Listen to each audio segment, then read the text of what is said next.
hearing from our boss, from our parents, from our girlfriend, you know, hearing all this mundane sound vibration. You have to serve me, you know. But actually, we should hear from Krishna.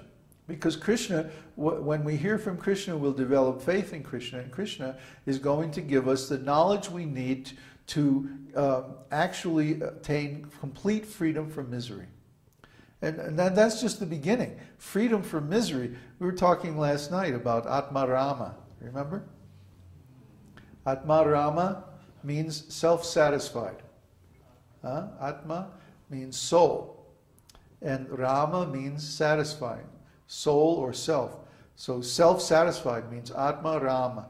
Anyone who becomes self-realized and realizes the nature of the self, of the soul, the spiritual nature of the soul, becomes self-satisfied. Because remember, when the soul is in contact with spiritual energy, he automatically feels eternal bliss. So when we contemplate the nature of our own self, we become happy automatically. We don't even have to become Krishna conscious yet. Just to realize the nature of the soul. This is great happiness, because we realize I'm eternal. I'm indestructible. I can't be hurt by anything in this material world. I can give and give and give. I can love and love. I can serve and serve and serve. And I'm never going to become exhausted.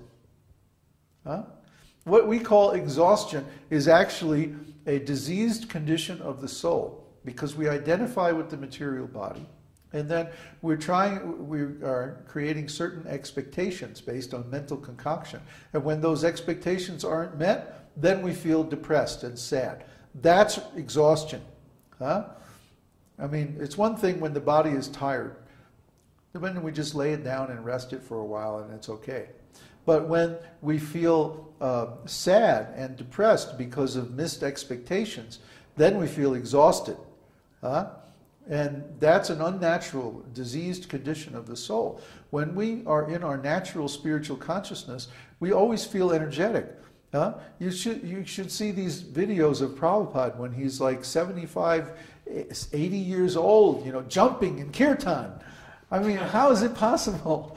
You know, when Prabhupada had some medical problems on his last trip to England in 1976, I think it was, the doctors saw him and they took some blood for a test, you know, and they did an analysis on the blood, and the doctor called up the temple and said, how is this guy even walking around? What to speak of traveling internationally? He should be like in bed, in the hospital, you know, his blood work is like completely off the scale. Because he had that spiritual energy, because he had spiritual satisfaction from his self-realization, he was removed from all sorrows. Even the material body is falling apart, but he doesn't feel it, he doesn't mind it, because he knows that he's a spirit soul and he's not affected by this body. That's the nature, that's the real self-realization. And when we can act on that platform 24 hours a day, there's no misery. And that's just the beginning. That's just self-realization. That's not even God realization. God realization is 100 million times more wonderful than that. So this happiness that we get from Krishna consciousness is inexhaustible. But isn't it that simultaneous? Isn't it simultaneous? Well, actually it is, yeah. When we realize our real self, we realize Krishna, and vice versa. When we realize Krishna, we realize our real self. But even just in the beginning, even in actual Brahman realization, we attain freedom from all miseries. So what to speak of Paramatma and Bhagavan? Yeah, it's wonderful. Okay, the next one is Prabhuta. Prabhu, of course, means master. And Uta is like the root of the word Uttamam, which means ultimate or total, complete. So the ultimate master, the complete Lord, the predominator of everyone and everything, that's Krishna. The supreme monarch, Prabhuta. And then the next one is Trikakudhama. Trikakudhama means that the spiritual world is 3/4 of the whole existence. So, the internal energy of the Lord is 3/4 of his total emanation. And the external energy is only 1/4. Also, in another place in the scriptures is described that 3/4 of the living entities live in the spiritual world and 1/4 in the material world. That's another way to look at it. But again, remember, the material world is temporary, so that 1/4 is sometimes manifest and is sometimes withdrawn back into the internal energy of the Lord. The next one is pavitram. Pavitram means he is the supreme pure, free from all material contamination, and he is the supreme purifier. So it's described in the Nectar of Devotion that purity, or supreme purity, has two aspects. One is that he can purify himself and keep himself always pure. And the other one is that he can purify anyone else. And we see this, for example, in the character of great devotees like Srila Prabhupada. Srila Prabhupada himself was always pure. He never became contaminated by material consciousness or actions. And also, he had the ability to purify others simply by his association. I mean, I can speak as a typical standard hippie rascal. When I came in contact with Srila Prabhupada, even I became purified, to the point. I remember the first time I went to the temple. Actually, this is very instructive. 1967, I think it was, or 68, in Haight-Ashbury, San Francisco. I went to the temple, and of course it was Sunday feast, and there was a big kirtan, and then Jayananda gave a class, and I don't know if any of you know who Jayananda is. He was, Prabhupada told that he was his first pure devotee. The first devotee who attained actual purity. And Jayananda was very wonderful. Even though he was completely detached, he always wore white. He never took sannyas. He was just really detached. He was in love with Srila Prabhupada, in love with Krishna, and his service attitude was just wonderful.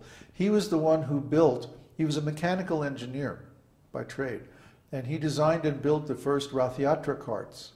And because of this, Srila Prabhupada gave him all his blessings. So anyway, Jayananda gave a class. And I remember sitting there in the audience and watching Jayananda and going, wow, this guy is so pure. I could never do that. Really, I thought, I'll never be able to be that pure.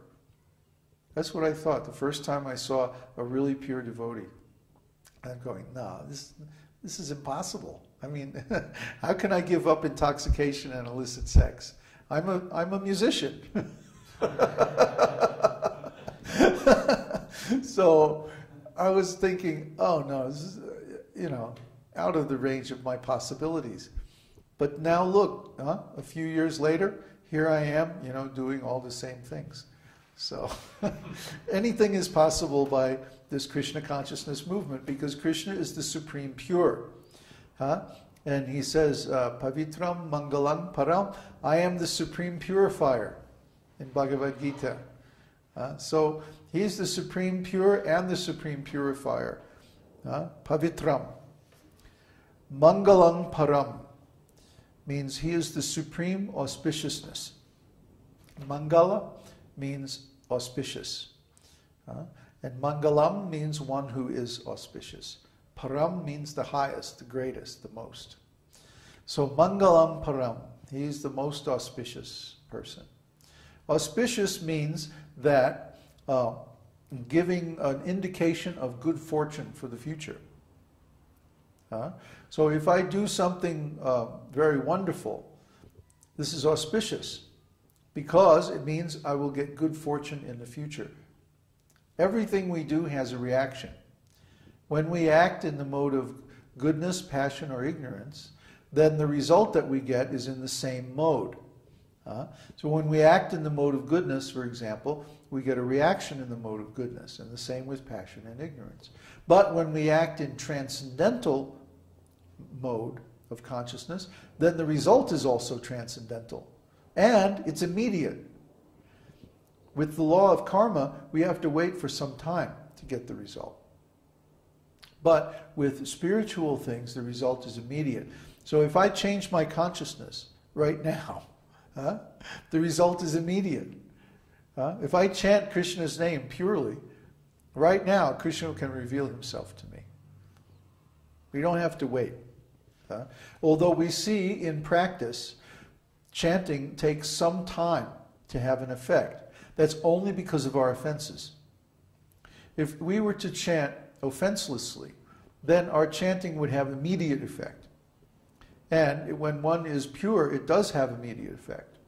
But when we're in the